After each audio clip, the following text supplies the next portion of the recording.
think so. There isn't. I think it's a new one. Anyway, so what happens is you allow this person, when you hate a person, you allow them into your own being. The same thing as you love someone.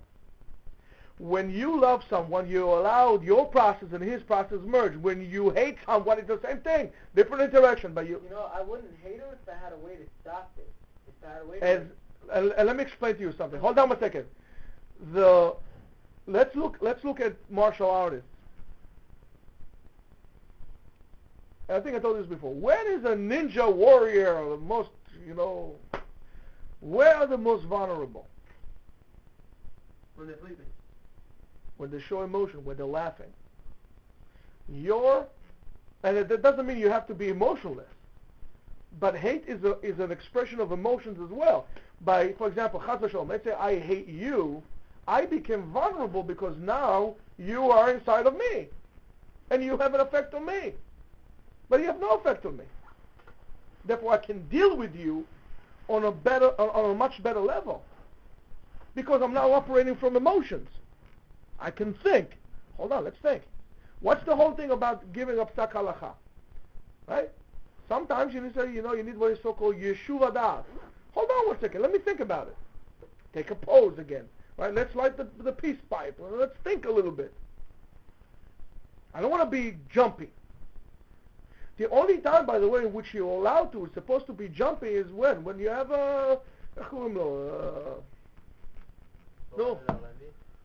what's his name? Pilcha. I watch it in my head, between my tooth and my.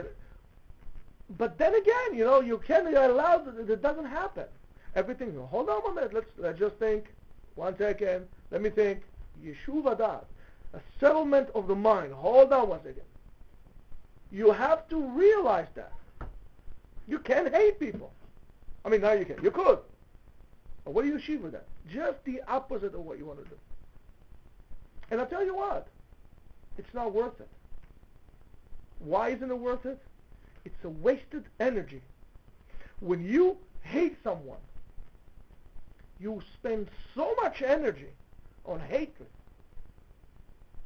that you can never solve the problem. You become vulnerable. So even if you apply to the Israeli-Palestinian situation, okay, hold on 1 second, guys, let's think.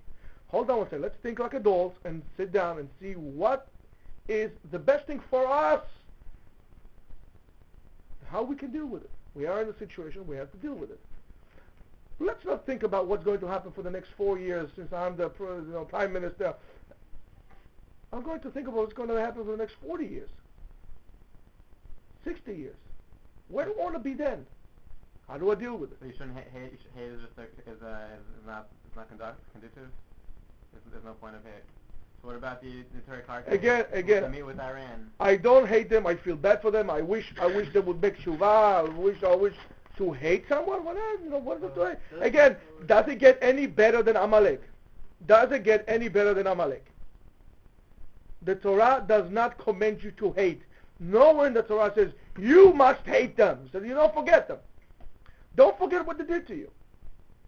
So where right? in the Torah do we see hate? So where they use the term somewhere? Do not have hate in your heart for your brother. That's right. Lotus now. What do we say? We say in the Tanakh, right? Always what? Tamid Esav soneh le. Does it ever say that Yaakov hated Esau? Esav hated him. But Yaakov didn't hate him. Yaakov didn't hate him. It says Esav soneh Yaakov. Lo Yaakov soneh Esav. Why? Because why? Exactly. Hey, that doesn't mean your brother Jew. It means your brother. Tishma, let me explain to you. Being. Let me explain to you something. No, Achicha refers to your fellow Jew, but we have to understand one thing on a much global level. We are all creations of God. You cannot take a gun and go to a goy, boom, blow his head off. You can't do that. There is a image of God in him as well. The fact is, we don't realize. The Ariya Kadosh lived it to such an extent, he would not kill a fly, an ant. something there. I'm not taking the law to my hands. Okay, we're not at the level. We all cockroaches. We spread them out. Okay, we're not there already. Because it's not. But you think about it. The ultimate goal of Yemot HaMashiach is not to wipe out all the goyim and make a jihad. No. What's the ultimate goal? What's our goal? Get everyone to recognize. To teach them. Because it's all, we are part of this whole, again, even Am Yisrael is apart from the overall pile stock of neshamot that was given to the world. There was Adam HaRishon, one man.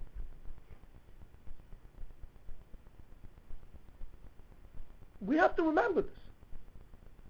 Yes, there are brain cells, but there are nerve cells too. You have toenails, right? There are cells there also. You have brain cells. But we all part. Because ultimately, what will happen? Imagine you take a brain. I remember one time I read Isaac Asimov's story. It was the guy who took his brain, they left one eye for him to eat. It was interacting with his family through the brain. Right? It's not like this, but the shlemut, the completion of a body is when everything is intact. Not that when they remove your gallbladder or remove your appendix and they remove your toenails. And, you have a little ingrown toenails. I don't care how smart you are, it hurts.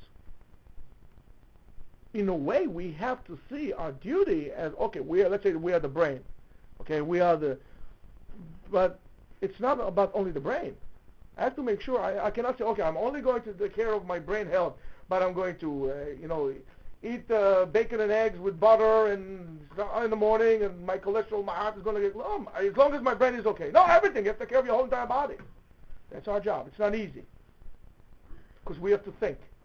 The problem is when we don't think.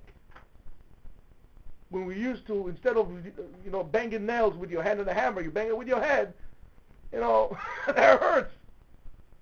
We are commanded in operating. We have to say the example.